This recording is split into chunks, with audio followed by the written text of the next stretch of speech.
It was the summer of last year, and I was a broke college student. My parents were happy to help with paying for the education, but my university was in an urban and rather upscale area. So despite the fact that most of my tuition was covered, I was still struggling to get by living costs. Food, clothes, and utilities were all very expensive. I worked long and hard hours at a local coffee shop as a barista, but this was starting to interfere with my education. I majored in biotechnology, which was a very difficult and competitive field of study at my school. The classes I had to take were extremely difficult and time-consuming. Sometimes I would stay up for several days together in order to balance out studying, attending lectures, and going to work. But hey, someone had to pay for bus passes, and someone had to pay for my groceries. I didn't want to have to sacrifice my grades and future career opportunities solely due to the fact that I needed money right now.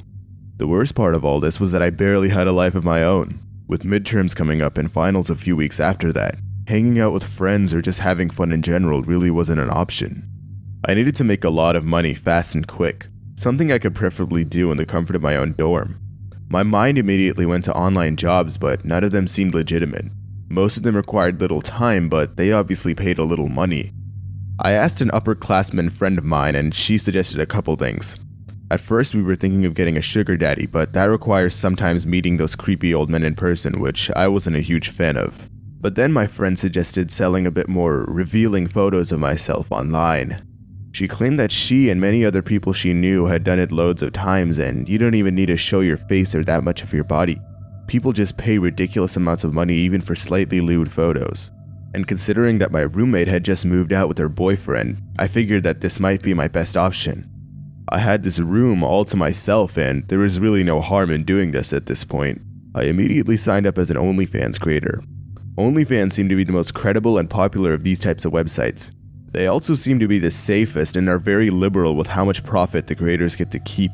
Pretty much every other girl on my campus has one in their Instagram bio anyway, so I figured there's really no harm in trying. I didn't have too many other options anyways. It was a lot easier than I thought getting started. Rather young woman, and I considered myself to have a decent body. I saved up for a cheap but effective ring light off Amazon, and my smartphone had a good enough camera anyways. I started out by taking a profile picture. Nothing above my chin was shown. It was me posing all cute with only my underwear on. I bought a promotion from a rather large Twitter page for my OnlyFans, and it seemed to be working.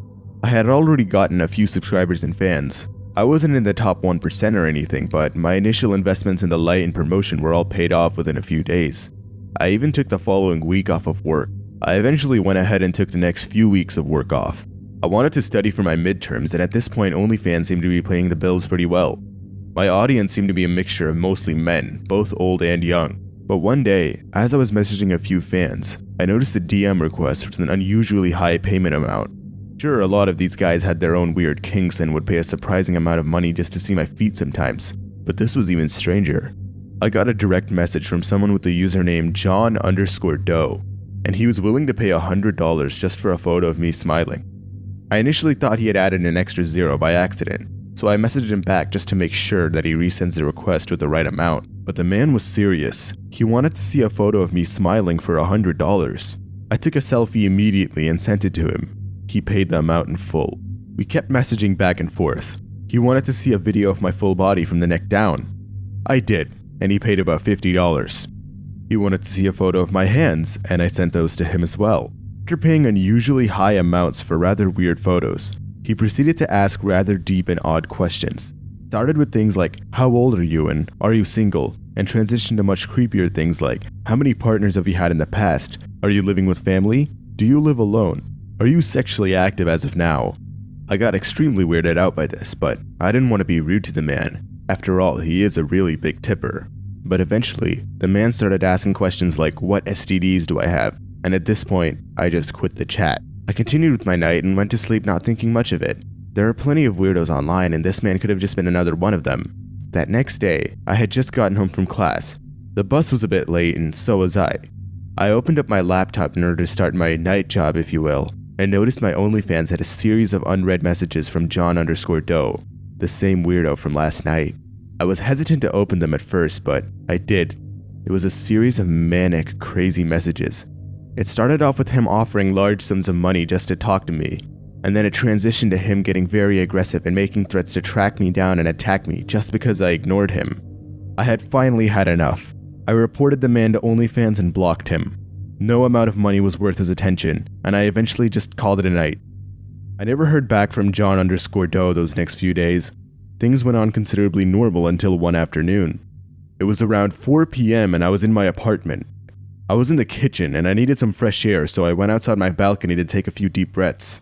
But as I surveyed around the view, I noticed one of my neighbors on their balcony. This obviously wasn't particularly weird, but I noticed he was staring right at my building. It was an old man, looking at me in a somewhat intense or anxious manner. I waved to him as a friendly gesture, but received no reply.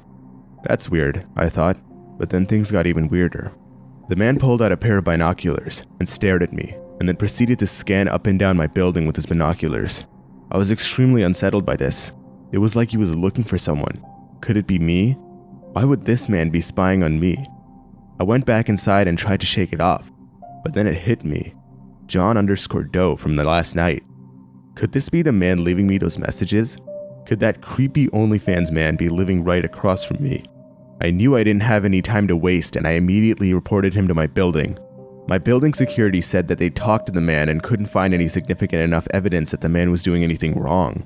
They even tried telling the police as well, but they dropped the case because, well, they had nothing to report on either. I was very irritated by this, but I never saw the man peeping at me anymore, so I figured he got the message. But one day, I was walking back from a grocery trip. I was only a couple blocks away from my apartment building and it was mid-evening. It was getting a bit dark, but there were streetlights and my apartment complex was in a rather nice area. Deep down, I knew this was a dumb decision to make because I was a young woman, but hell, I just wanted some food. But as I was walking, I felt watched. Got this weird sense that there were a pair of eyes glued onto me as I was walking down the street. The stairs to my apartment building were only a few blocks away, but as I got more and more creeped out, the distance seemed to get longer and longer. Subtly surveyed my surroundings and noticed the old man across the street. Eyes locked onto me. I couldn't believe it. The man was back at it.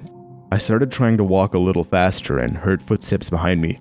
The quicker my footsteps got, the quicker the old man's did as well. At this point, it was a speed walking race with the old man and I. At that point, I started sprinting. I wasn't the fastest runner in the world, but I was much younger than the man. I could hopefully outpace him. Quickly darted around a corner and stood there and waited. I was behind a bus stop and essentially was hiding for my life at this point.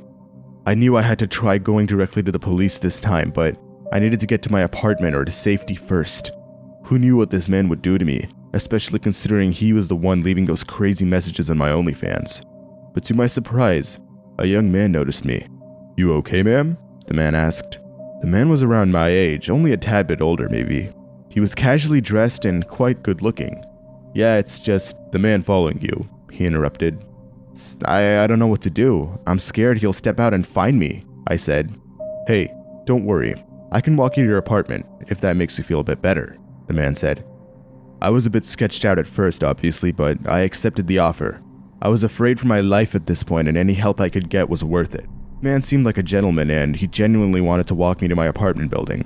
We chatted a bit about our lives as we were walking, and he didn't really say much about his. The young man went by Jay, and he seemed to be a really nice guy.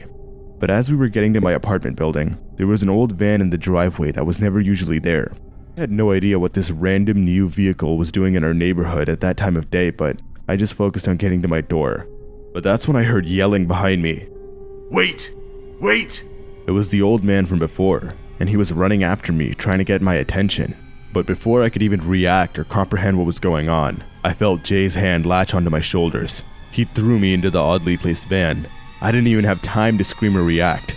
He slammed the door shut and quickly started driving off. I tried my hardest to scream for help and get out of the van, but the back had no windows or access to the front seat.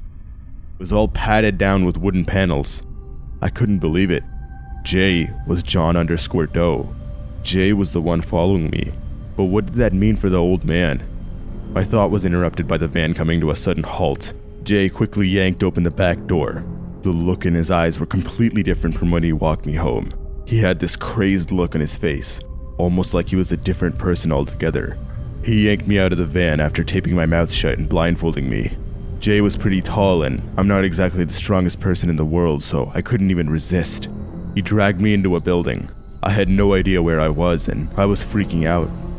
As he left me in what seemed to be a basement, he started telling me all the awful things he'd do to me and how I shouldn't have ignored him on OnlyFans.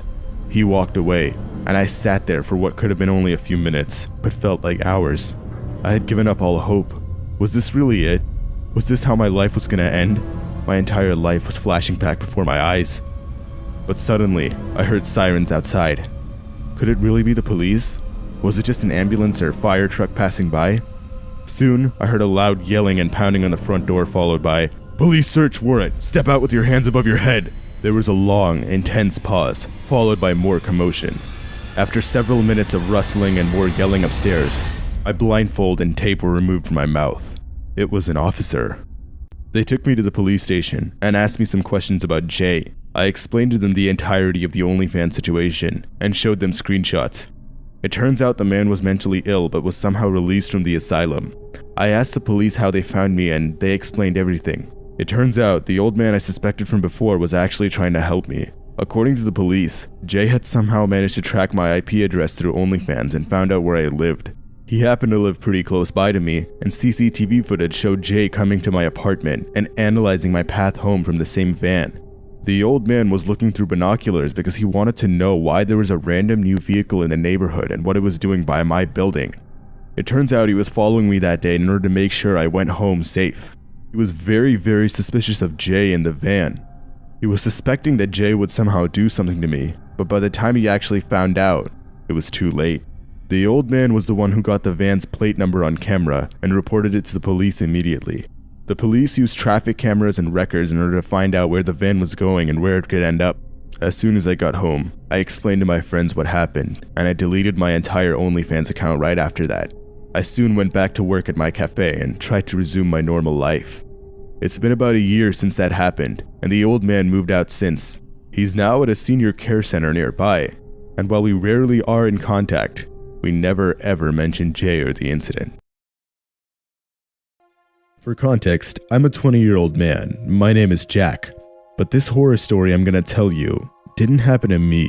It happened to a close friend of mine. Her name's Cecilia. We met on the integration meeting after our first day of college. I was pretty new to the area. I just moved from another city and I was excited to attend my dream college, get the best education I can and a good degree in my field.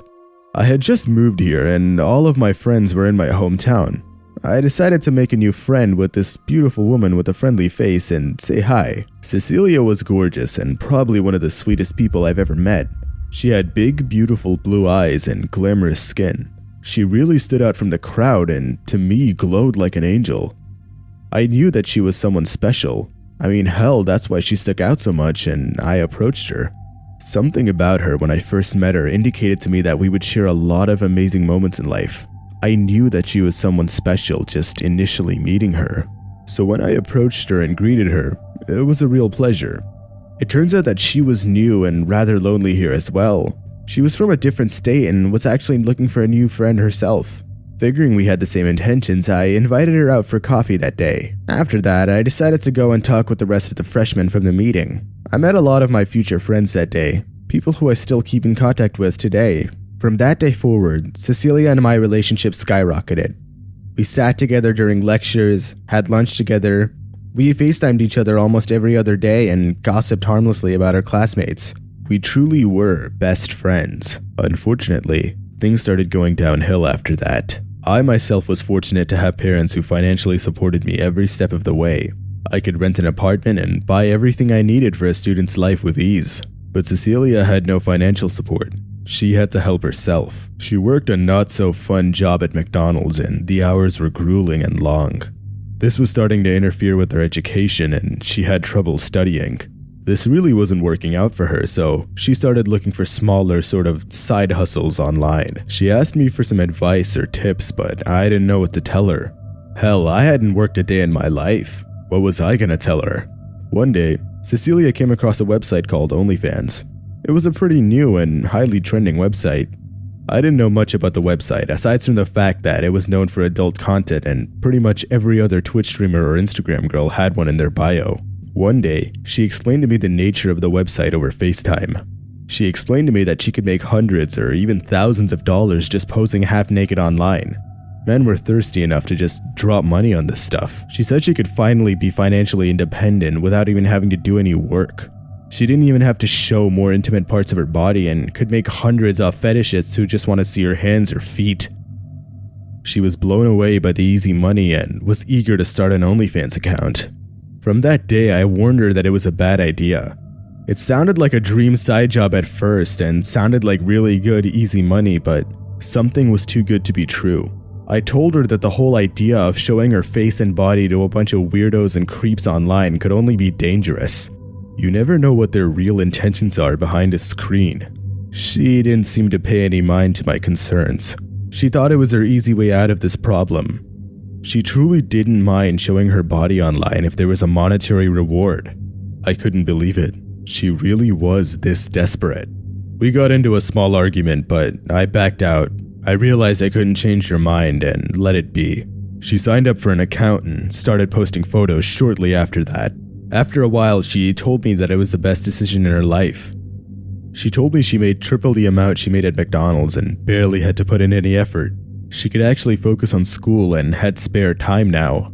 After she told me that a few men paid her thousands of dollars for some fully naked photos, I was very uncomfortable. I explained to her once again that this whole thing will backfire when some psychopath meets her, but she ignored my advice as usual. It bothered me. I personally felt that your body should be reserved for the one you love, the one who cares about you, the one who's there for you. But in the end of the day, it was her body and her life. None of my business. For the next few weeks, everything seemed to be going back to normal. But one day, something horrible happened.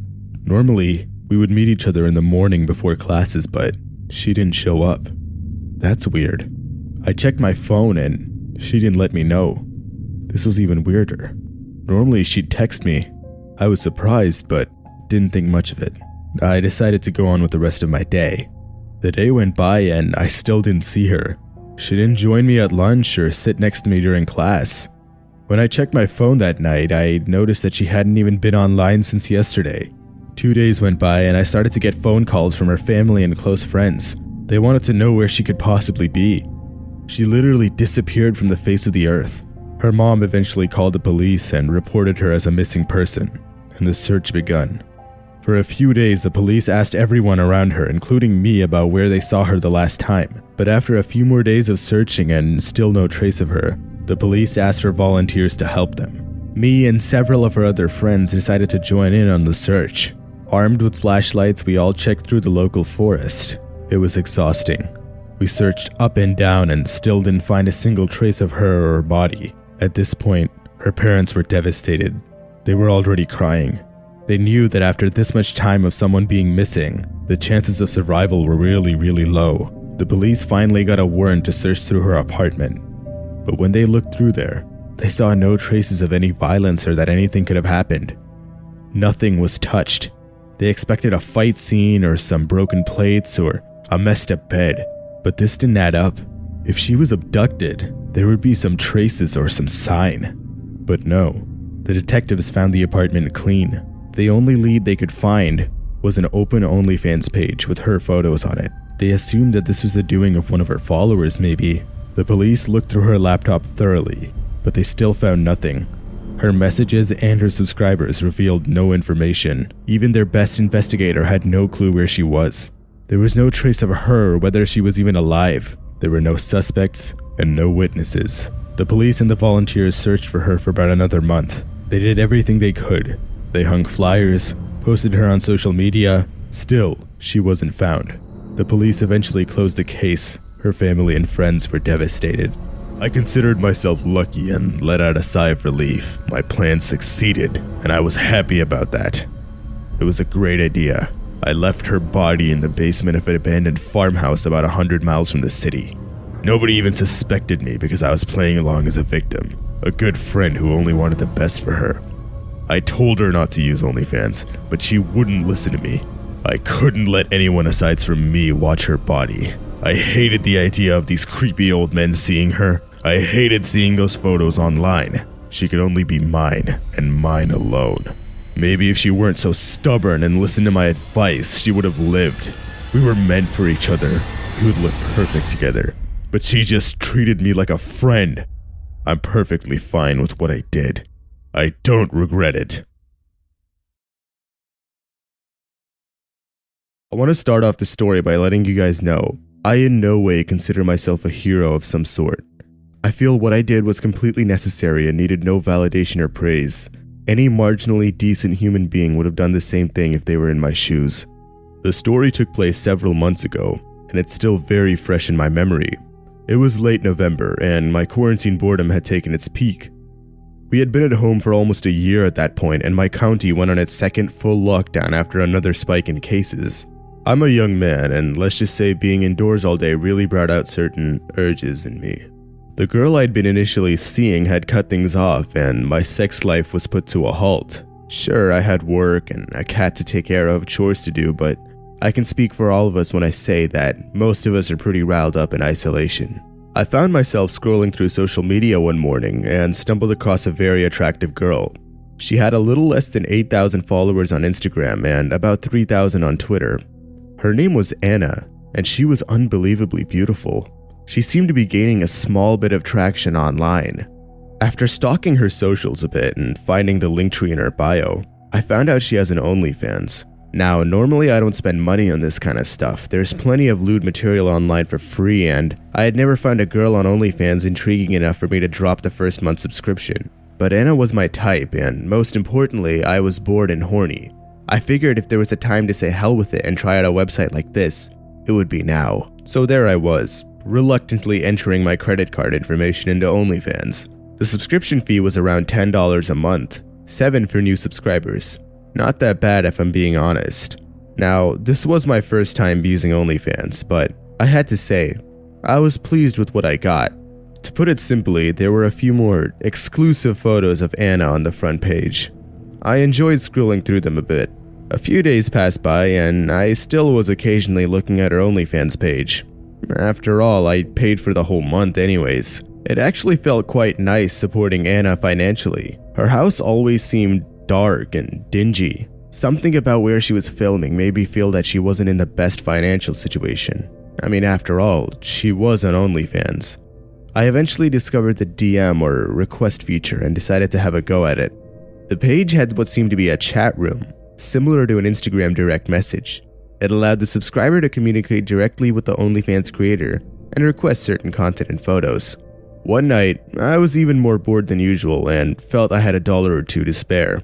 I logged into my OnlyFans and opened up the direct messages feature. I said hi to Anna and got a response a few minutes later. It was a photo of her holding 2 fingers somewhat sideways over her mouth, seemingly a cute gesture for hello. I didn't immediately feel like asking her to send certain photos, so I tried to have a bit of small talk with her. She dodged almost every single question. Her age, where she's from. The only response I got back was how she's doing. A meager great was what she texted back. It was a bit sketchy, but I'd eventually dropped the idea of trying to get to know her. After all, she probably has a bunch of men like me in her DMs. How was I special? I made a few photo requests and they were a few dollars to unlock. A seductive pic here and another there. After a few picture exchanges, I decided to call it a night. But before I closed the tab, however, I decided to take another scroll up the page. You know, enjoy the pictures I paid for of this gorgeous woman. But as I scrolled up, I started noticing the flirty hand symbols she was throwing up. They weren't your usual peace signs. They were something familiar. I looked a bit closer and longer, and that's when it clicked. It was American Sign Language. My younger sister grew up deaf, so my family and I pretty much had to learn ASL in order to communicate with my sister. I took a look at the hand symbols she was making, the first one being the weird sideways peace sign. It was H. The next one, which I thought was her trying to imitate a cat pawing or purring, seemed to be an E. After that, there was one of her holding what seemed to be an L symbol over her head. The last one was with her 3 fingers seductively running up her arm. The fingers made a peace sign in ASL. The images in that order spelled help. I couldn't believe it. I thought these were weird hand symbols and were just some odd form of flirting or play. But it was a cry for help. What was happening? Why was she sending an SOS to me? Why not law enforcement? I immediately responded back, Anna, are you okay?